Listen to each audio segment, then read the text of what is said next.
අහලා තියෙනවද ආනන්ද සමරකෝන් මහත්මයාගේ අභිරහස් මරණේ කතාව? මේ තමයි අපාය අක්ෂරයක් නිසා ජීවිත ගමනට තිත තියපු හිතාගන්න බැරි විදිහේ සිද්ධීන් දාමයකින් සමන්විත වුණ ශ්‍රී ලංකා ජාතික ගීයේ නිර්මාතෘ ආනන්ද සමරකෝන් මහත්මයාගේ අභිරහස් මරණේ කතාව. මේ කතාව පටන් ගන්නේ 1948 අවුරුද්දේදී මුල් කාලීනව ලංකාවේ ජාතික ගීයක් තිබුණ නැහැ. විශේෂයෙන්ම ඉංග්‍රීසි ජාතිකයෝ ලංකාව පාලනය කරන කාල සීමාවෙදී ලංකාවේ ජාතික ගීය විදියට සැලකුණේ බ්‍රිතාන්‍යයේ ජාතික ගීය වෙන God Save the King කියන ගීත. ඒක තමයි බ්‍රිතාන්‍ය පාලන සමයේදී ජාතික ගීය විදියට සැලකුණේ. 48 දී නිදහස ලැබුණත් එක්කම ලංකාවේ මිනිස්සුන්ට ඕන වෙනවා අපිට අපේම කියලා ජාතික ගීයක් නිර්මාණය කරගන්න. 1948 අවුරුද්දේ ලංකා ගාන්ධර්ව සභාව ජාතික ගීය තීරීම සඳහා තරගයක් පවත්වනවා. මෙතනදී විනිශ්චය මණ්ඩලය නිවේදනය කළා ජාතික ගීය විදියට අපි අලුත් ගීතයක් තෝරගන්නවා. ඕගොල්ලෝ ගාව තියෙන අලුත් ගීත නිර්මාණය වන්න අපි ඒව සලකලා බලලා ජාතික ගීය විදියට හොඳ නිර්මාණයක් තෝරගන්නවා කියන කාරණේ මේ විනිශ්චය මණ්ඩලය ප්‍රකාශයට පත් කළා. ඒ අනුව විශාල තෑගි මුදලකුත් මේකේ ජයග්‍රාහකයාට දෙනවයි කියන කාරණේ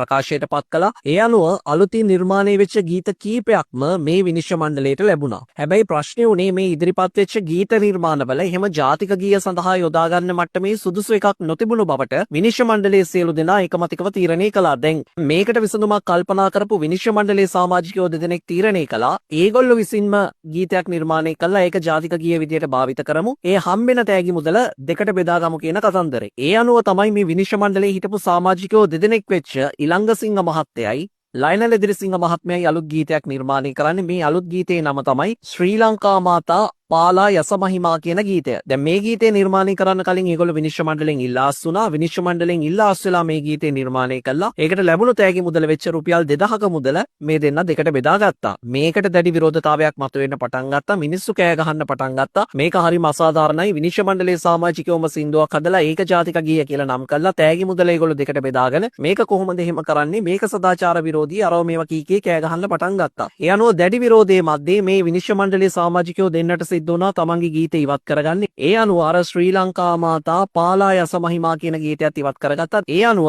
අර ජාතික ගීය සඳහා තිබ්බ හිස්තැන තවදුරටත් වළංගු වෙලා පැවතුණා. ඔන්න ඔය අතරේදී තමයි ආනන්ද සමරකෝන් කියන සංගීතඥයා ගැන අහන්න දකින්න ලැබෙන්නේ. මේ ආනන්ද සමරකෝන් කියන සංගීතඥයා නිර්මාණය කරපු දේශාභිමාන ගීතයක් තිබ්බා. මේ දේශාභිමාන ගීතේ නම නමෝ නමෝ මාතා කියන ගීතය. සමරකෝන් මහත්තයා මේ ගීතේ නිර්මාණය කළා තිබ්බේ 1940 අවුරුද්දේදී. ඒක ඔහු විසින් රචනා කරපු කුමුදුනී කියන ග්‍රන්ථයට තමයි මේ ගීතය ඇතුළත් කරලා තිබ්බේ දේශාභිමාන ගීතයක් විදියට. මේ ගීතය ඒ කාලේ මිනිස්සු අතර සෑහෙන ජනප්‍රිය වෙලා තිබ්බා නමෝ නමෝ මාතා කියන ගීතය. ඒ අනුව බොහෝ දෙනෙක්ගෙන් ඉල්ලීම් ඉදිරිපත් වුණා විනිශ්චය මණ්ඩලයට මේ ආනන්ද සමරකෝන් මහත්තයාගේ නමෝ නමෝ මාතා කියන ගීතය හොඳයි. ඒක ජාතික ගීය විදියට පාවිච්චි කරමු කියන කාරණේ. ඒ අනුව තමයි විනිශ්චය මණ්ඩලය එකඟ වෙන්නේ ආනන්ද සමරකෝන් මහත්තයාගේ නමෝ නමෝ මාතා කියන ගීතය ජාතික ගීය විදියට පාවිච්චි කරන්න සහ ඒකට ලැබෙන තෑගි මුදල ආනන්ද සමරකෝන් මහත්මයාට ලබලා දෙන්න. දැන් ආනන්ද සමරකෝන් මහත්මයා කියලා කියන්නේ උපතින්ම කතෝලික ජාතිකයෙක්. ඔහුගේ මුල් නාමය බවට පත් වුණේ ජෝර්ජ් විල්ෆ්‍රඩ් ඩල්විස් සමරකෝන්. හැබැයි පස්සේ කාලෙකදී ඔහු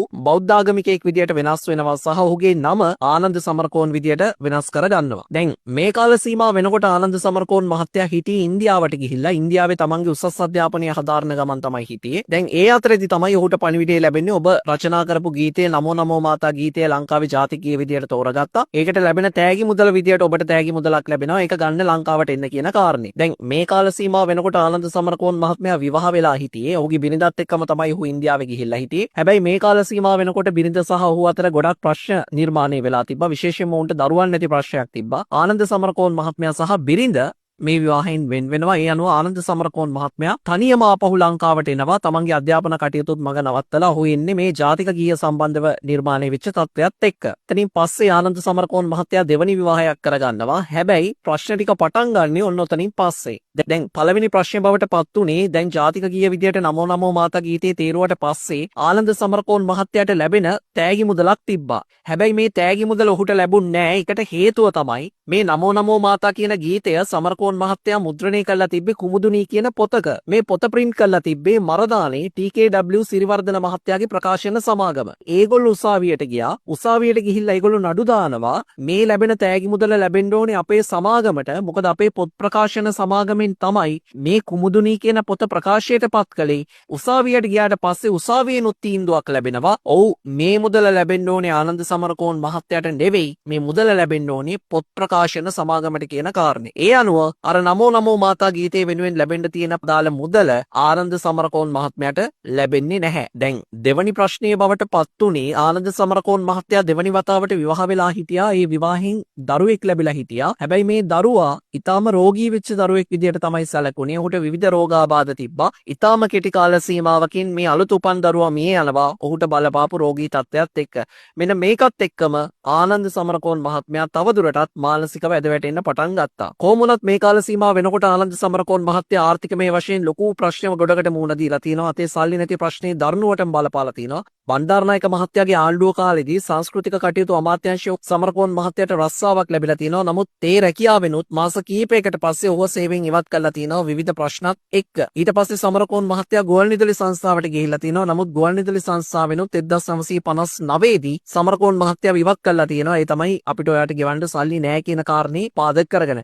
ඔහු කරපු කලා නිර්මාණ හදපු ගීතවලට බොහෝමයකට ඔහුට මුදල් ලැබිලා තිබුණේ නැහැ. අද දෙන්නම් හෙට දෙන්නම් සල්ලි නැහැ වගේ කතන්දර කී ඔහුව මගේ ඇරලා තිනවා. මේ නිසාම ජීවත් වීම උදෙසා වෙන මාර්ගයක් කරන්න ඔහුට සිද්ධ වෙලා තියෙනවා. ඔය ඔක්කොම ප්‍රශ්න වලටත් වැඩිය ඔහුගේ හිතට වද දීපු මාරාන්තිකම ප්‍රශ්නයේ බවට පත් උනේ ඔහුගේ ජාතික ගීයේ ප්‍රශ්නේ. දැන් මේ ජාතික ගීයේ ප්‍රශ්නයේ බවට පත් උනේ සමරකෝන් මහත්තයා රචනා කරපු ජාතික ගීය පටන් ගන්නේ නමෝ නමෝ මාතා කියන පදපේලියත් එක්ක. ඒ කියන්නේ නමෝ නමෝ මාතා කියලා තමයි මේක පටන් ගන්නේ. ඊට පස්සේ තමයි ඊතර පදපේලිය යන්නේ. දැන් මේ කාල සීමාව වෙනකොට ලංකාවේ ලොකු විශ්වාසයක් තිබ්බා මේ අපාය අක්ෂර පිළිබඳව. දැන් මේ අපාය අක්ෂර කියලා හැඳින්නුනේ ඊටාම අසුබකාරී අකුරු විදියට තමයි සැලකුනේ. එද මේ අපාය අක්ෂර අතර තිබ්බ එක අකුරක් තමයි මේ න කියලා කියන්නේ. දැන් ආනන්ද සමරකෝන් මහත්මයාගේ රචනා කරපු ජාතික ගීයත් නමෝ නමෝ මාතා කියලානේ පටන් ගන්නෙ. බහුතරයක් වගේ කියන්න පටන් ගත්තා. මේ න කියලා කියන්නේ අපාය අක්ෂරයක්. මේ නමෝ නමෝ මාතා කියලා ජාතික ගීය පටන් ගත්තොත් ඒක මුළු රටටම අසුබයි. මුළු රටටම කැඳත් නැති වෙයි. ඒ නිසා වහාම මේ නමෝ නමෝ මාතා කියන පදපේලිය ඉවත් කරන්න ඕනේ කියන කාරණේ. ඒ අනුව තමයි නමෝ නමෝ මාතා කියන පදපේලිය ඉවත් කළා. ඒ වෙනුවට ජාතික ගීය පටන් ගන්න ශ්‍රී ලංකා මාතා කියන පදපේලිය එකතු කරන්නේ. ඔය ශ්‍රී අකුර කියලා කියුනේ එවකට සෑහෙන බලගතු සහ වාසනාවන්ත අකුරක් විදිහට තමයි සැලකුනේ. ඒ නිසා ශ්‍රී ලංකා මාතා කියන පදපේලිය අර නමෝ නමෝ මාතා වෙනුවට එකතු කළා. මෙච්චර ලොකු වෙනසක් කරලත් ඒ ගැන කිසිම විදියකට ආනන්ද සමරකෝන් මහත්මයාට දැනගන්න ආණ්ඩුව ඉඩ තිබ්බේ නැහැ. ඒ කියන්නේ මේ ජාතික ගීය උත්සවයක ගායනා කරනකොට තමයි ආනන්ද සමරකෝන් මහත්මයා දැනගන්නේ තමන් නිර්මාණය කරපු නමෝ නමෝ මාතා පදපේලිය අයින් කළා. ඒ වෙනුවට අර ශ්‍රී ලංකා මාතා කියන එකක් දැම්මා කියන කාරණේ. තමන් විසින් නිර්මාණය කරපු ජාතික ගීයේ පදපේලි තමන්ට නොකියා වෙනස් කිරීම සම්බන්ධයෙන් ආනන්ද සමරකෝන් මහත්තයා ලොකු මානසික පීඩනයක හිටියා. ඊට පස්සේ තමයි මේ කතාවේ නරකම දවස උදා වෙන්නේ 1962 අවුරුද්දේ අප්‍රේල් මාසයේ දෙවනිදා රාත්‍රියේදී. රාත්‍රියේ නිින්දට යන ආනන්ද සමරකෝන් මහත්මයා පහුවෙනිදා උදේට අවදි වෙන්නේ නැහැ. ඔහුගේ සහෝදරයෝ දෙන්නෙක් හිටියා ඒ නිවසේම ජීවත් වෙලා කර්ලයින් සමරකෝන් සහ බර්ටි සමරකෝන්. මේ දෙන්න උදේ ඇහැරිලා ආනන්ද සමරකෝන් මහත්මයාගෙන් කිසිම උත්තරයක් නැති තැන ඔහුගේ කාමරේ දොර කඩනවා. එතකොට තමයි ඔවුන්ට දැනගන්න හැකි වෙන්නේ ආනන්ද සමරකෝන් මහත්මයාගේ නිසල දේහය. ආනන්ද සමරකෝන් මහත්මයාගේ ඇඳ ගාව තිබිලා නිදිපෙති බෝතලයක් හම්බෙනවා. ඒත් එක්කම තමයි මද්යසාර බඳුනක් හම්බෙලා තිබ්බා. සිගරට් කොටි කීපයක් හම්බෙලා තිබ්බා. වහාම කොළඹ ජාතික රෝහලට සමරකෝන් මහත්මයාව ඇතුළත් කළත් ඒ වෙනකොටත් පරක් වෙලා වැඩි. ප්‍රමාණ ඉක්මවලා නිදිපෙති ගැනීම නිසා නිදිපෙති අධිමාත්‍රාවක් ලබා ගැනීම නිසා ආනන්ද සමරකෝන් මහත්මයා මිය ගිහිල්ලා තිබ්බා.